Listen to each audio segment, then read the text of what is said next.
નમસ્કાર મિત્રો, action India ન્યૂઝમાં આપ સૌનું સ્વાગત છે। હું છું મમતા સેન। આપ નિહાળી રહ્યા છો આજના મહત્વના સમાચાર। બનાસકાંઠા જિલ્લાના નાગરિકો માટે મહત્વની જાણકારી। જિલ્લામાં એલપીજી ગેસનો પૂરતો પુરવઠો ઉપલબ્ધ છે। કોઈપણ પ્રકારની અફવાઓથી દૂર રહો અને વહીવટી તંત્રને સહકાર આપો। પાલનપુર ખાતે જિલ્લા કલેક્ટર મિહિર પટેલના અધ્યક્ષસ્થાને ગેસ એજન્સીઓના સંચાલકો સાથે મહત્વપૂર્ણ બેઠક યોજાઈ। આ બેઠકમાં કેટલાક મહત્વના નિર્ણય લેવામાં આવ્યા। મધ્ય પૂર્વ ક્ષેત્રમાં હાલમાં જે પરિસ્થિતિઓ બદલાઈ રહી છે તેના અનુસંધાને ઘરેલું જરૂરિયાત માટે પૂરતો એલપીજી ગેસનો જથ્થો સુનિશ્ચિત રીતે વિતરણ થાય તે માટે રાજ્ય સરકાર અને જિલ્લા વહીવટીતંત્ર બનાસકાંઠા દ્વારા સતત મોનિટરિંગ કરવામાં આવી રહેલ છે।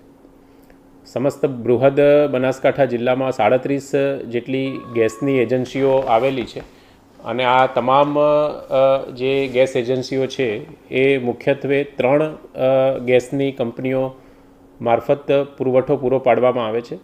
આજરોજ તમામ જિલ્લાની ગેસ એજન્સીઓ, 3 મુખ્ય ગેસ પુરવઠા એજન્સીઓ, જિલ્લાના તમામ પુરવઠા મામલતદારશ્રીઓ સાથે મિટિંગ રાખવામાં આવી હતી અને જે એલપીજી ઘરેલું જરૂરિયાત માટે વિતરણ વ્યવસ્થા છે તેનું જે મોનિટરિંગ છે એ પણ કરવામાં આવેલું હતું। હાલમાં બનાસકાંઠા જિલ્લાના તમામ ગ્રાહકોને કોઈપણ જાતની અફવામાં આવ્યા વિના જરૂરિયાત મુજબ જ ગેસ સિલિન્ડર લેવા માટે વિનંતી કરવામાં આવે છે તથા 2 બુકિંગ વચ્ચે સરકારશ્રી દ્વારા 25 દિવસનો સમયગાળો રાખવાનો નિર્ણય પણ કરવામાં આવેલો છે। મુખ્યત્વે બિનજરૂરી રીતે એલપીજીનો સંગ્રહ ન થાય તે માટે આ નિર્ણય લેવામાં આવેલો છે। આ ઉપરાંત જિલ્લામાં કોઈપણ ઇસમ દ્વારા એલપીજી સિલિન્ડરનો અનધિકૃત સંગ્રહ કે કાળાબજારી કે નિયત કરતાં વધુ ભાવ વસૂલ કરતા જણાશે તો આવશ્યક ચીજવસ્તુ અધિનિયમ અને એલપીજી કંટ્રોલ ઓર્ડર હેઠળ ફોજદારી પગલાં પણ લેવામાં આવશે।